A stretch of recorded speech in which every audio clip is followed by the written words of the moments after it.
어려운 철학책을 한 글자 한 글자, 한 문장 한 문장 함께 읽으면서 설명해 드립니다. 안녕하세요. 철학책을 강독해 주는 남자 철강남입니다. 지난 시간은 우리가 세계성에 들어가기 위해서 하이데거가 말하는 그 세계 개념에 대해서 알아보았는데요. 하이데거가 말하는 세계, 무엇이라 그랬죠? 네, 환경세계입니다. 이 세계를 분석할 때 꼭 현존재하고 연관해서 관련해서 이해해야 되기 때문에 하이데거는 환경세계를 가지고 세계의 세계성에 대해서 알아보려고 하는데요. 이 환경세계가 무엇인지, 왜 환경세계가 중요한 것인지 계속 함께 읽어가 보도록 하죠. 우리가 함께 읽을 곳은 99쪽 세 번째 줄입니다. 세계의 세계성의 존재론적 분석이라는 문제에서 보면 종래의 존재론은 그 존재론이 그 문제를 도대체 알기라도 했다면 궁지에 빠져 있다. 다른 한편 현존재의 세계성에 대한 해석과 현존재의 세계화의 가능성이나 양식에 대한 해석은 왜 현존재가 세계 인식이라는 존재 양식에 있어서 존재적으로도 또 존재론적으로도 세계성의 현상을 건너뛰었는가를 보여주지 않으면 안 된다. 그러나 이 건너뛴다는 현실 속에는 동시에 세계성의 현상에 접근하기 위해 건너뛰는 것을 저지하는 올바른 현상적 출발점을 획득하기 위해서는 특별한 대비책이 필요하다는 시사가 놓여 있다. 네, 이 부분은 솔직히 그렇게 커다란 내용이 담겨 있지는 않습니다. 하이데거는 세계의 세계성을 밝히려고 하는데요. 당연히 존재론적 분석을 해봐야 되겠죠. 이렇게 보면 지금까지의 존재론은 커다란 문제를 가지고 있다고 이야기를 하는데요. 왜 그럴까요? 네, 현존재하고 상관없이 혹은 현존재도 여타 다른 존재자들과 동일하게 놓고 마치 사물인 것처럼 바라보고 세계를 분석했기 때문이라고 하이데거는 이야기할 것 같아요. 종래의 존재론은 현존재와 관계되었다는 이 존재론적 문제를 건너뛰었는데 이것을 다시 반복해서는 안 될 거 아니에요. 그래서 이 건너뛰는 것을 저지해야 될 텐데, 막아야 될 텐데요. 이것을 위해서 어떤 특별한 방법이 필요하다고 이야기를 하고 있습니다. 어떤 특별한 방법일까요? 바로 현상학적인 방법입니다. 현상학은 사태 자체로, 사상 자체로 있는 그대로라고 하면서 제가 지난 시간에 한번 설명을 드렸는데요. 여기에 덧붙여 있는 사실을 그대로, 있는 사태를 그대로 보기 위해서는 우리의 선입관에 괄호를 쳐야 됩니다. 네, 인용부호 괄호를 생각해야 돼요. 그래서 이렇게 괄호를 치는 것을 현상학자들은 판단 중지라고 이야기를 합니다. 전문적인 용어로는 FOK라고 이야기를 해요. 그래서 그냥 사물들의 총체로 현존재하고 관련짓지 않고 보았던 종래의 존재론의 판단 중지 FOK, 이 괄호를 치면요, 우리가 어떻게 세계를 보고 있었는지, 어떻게 봐왔는지 반성할 수가 있겠죠.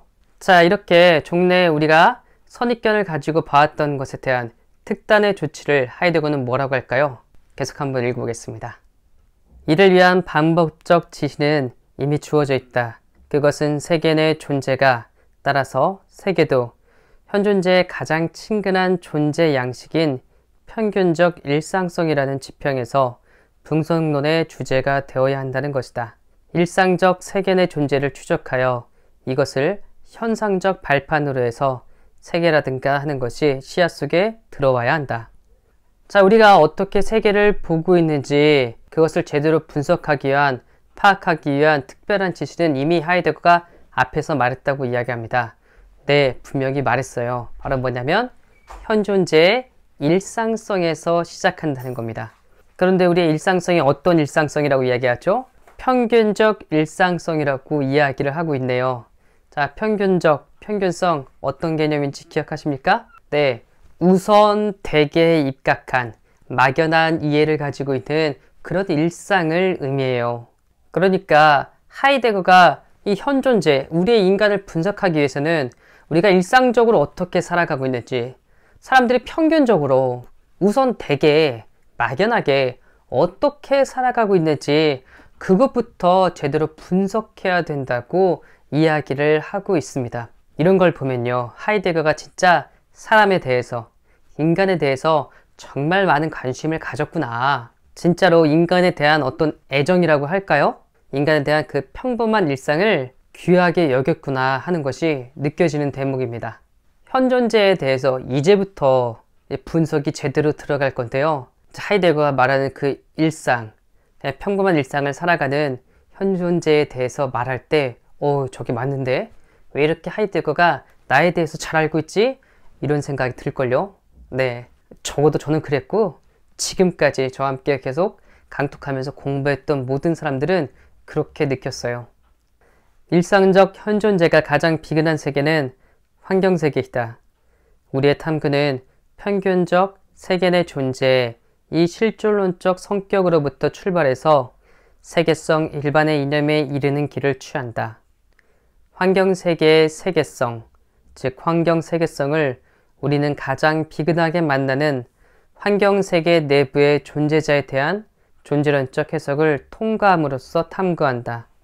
환경세계라는 표현은 둘레라는 말 속에 공간성에 대한 어떤 시사를 포함하고 있다. 그러나 환경세계를 구성하는 주인은 1차적으로 공간적 의미를 가지고 있지 않다.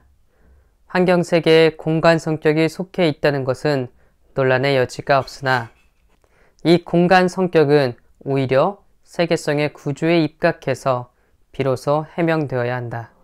여기로부터 12절에서 예시되었던 현존재의 공간성이 현상적으로 보이게 된다. 그러나 종래의 존재론은 곧장 공간성에 입각해서 세계의 존재를 렉스 엑스텐사로서 해석하려고 시도해왔다. 세계에 대한 그런 존재론을 지향하면서 더구나 레스 코기탄스와도 반대되는 방향을 취한 가장 극단적 경향은 데카르트에게서 나타난다. 사실 레스 코기탄스는 존재적으로나 존재론적으로 현존재와는 일치하지 않는다. 이런 존재론적 경향에 대해 경계를 지으면 여기에서 우리가 추구하는 세계성에 대한 분석은 스스로 분명해질 수 있다. 이 분석론은 세 단계로 수행된다. A. 환경세계와 세계성 일반의 분석. B. 데카르트의 세계 존재론에 대한 세계성 분석의 예시적 구별. C. 환경세계의 환경성과 현존재의 공간성.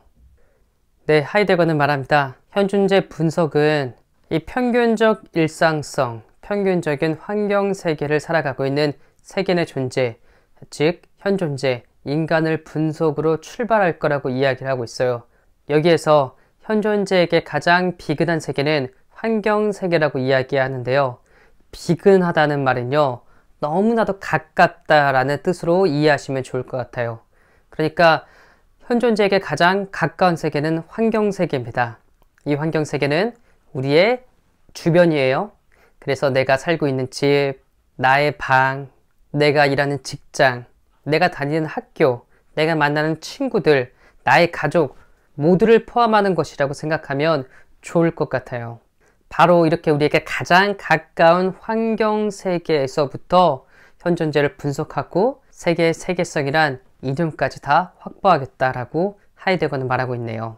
자, 이렇게 하이데거가 환경세계라고 말을 하니까요. 엄연히 나의 집이나 내 집 앞, 내가 주로 다니는 지하철이나 버스나 혹은 자동차라든지 여러 가지들이 있을 거 아니에요? 그리고 내가 주로 다니는 카페나 혹은 나의 일터, 학교, 자주 만나는 사람들, 이런 다양한 주의 혹은 둘레가 있다 보니까 공간적 의미를 함께 포함하고 있다고 이야기를 하고 있습니다. 그러나 하이데거는 이 공간에 대한 의미를 1차적으로 분석하지 않겠다고 말을 하고 있어요.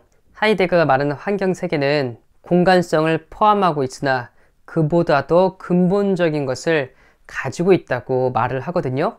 이렇게 생각해보면 하이데거의 이런 모습을 보면 어쩌면 칸트하고 반대되는 그런 모습이라고 생각해도 좋을 것 같아요. 칸트는 우리의 명확한 인식을 설명하기 위해서, 알기 위해서 무엇부터 이야기를 했죠? 네, 공간과 시간부터 이야기를 했잖아요. 그런데 하이데거는 그런 것이 아닌, 그렇게 막연한 개념이 아닌 우리에게 친근한 이런 환경세계부터 분석해보자, 알아가보자 이렇게 말을 하고 있네요. 공간에 대한 개념은 그 다음이라고 말을 하고 있어요. 이렇게 실존론적으로 현존재에 대해서 그리고 이 환경 세계에 대해서 이해를 하게 되면 레스 엑스텐사나 레스 코기탄스와 같은 이 데카르트적이고 과학적인 이해를 벗어날 수 있다고 말을 합니다. 레스 코기탄스를 번역하면 생각하는 존재라고 보시면 좋을 것 같아요. 렉스 엑스텐사는 존재자, 이렇게 번역하면 더 좋을 것 같고요. 그래서 단순한 어떤 사물처럼 취급해서 이 세계를 그리고 현존재를 이해한 아주 극단적인 형태를 하이데거는 데카르트에게서 찾고 있는데요. 이것에 대해서는 저 뒤에 하겠죠. 그러나 그것을 위해서 우리는 A, B, C 이렇게 세 단계에 대해서 하이데거가 자신의 주장을 펼치겠다라고 말을 하고 있습니다. 과연 현존재에게 가장 비근한, 즉 가장 가까운, 너무나 친숙한 이 환경 세계를 바탕으로서 어떻게 현존재와 그리고 이 세계의 세계성을 분석해 나갈지 다음 시간부터 한번 알아가 보도록 하겠습니다. 그리고 진짜 이 환경 세계를 분석하는 부분부터는요, 여기서 나오는 현존재가 나라고 생각하시고 이 환경 세계가 정말 내가 살아가는 그런 구체적인 세계라고 생각하고 읽어보십시오. 하이데거가 나를 얼마나 잘 알고 있는지, 나를 얼마나 잘 분석하고 있는지 깜짝깜짝 놀라실 겁니다. 그렇게 되면 이 하이데거의 존재론적인, 실존론적인 철학이 너무나 매력이 있어서 결코 쉽게 헤어나오거나 빠져나오지 못할 것 같아요.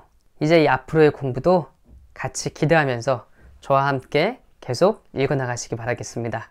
오늘 또 긴 시간 이 어려운 내용 함께 공부하고 읽어주어서 너무나 고맙습니다. 감사합니다.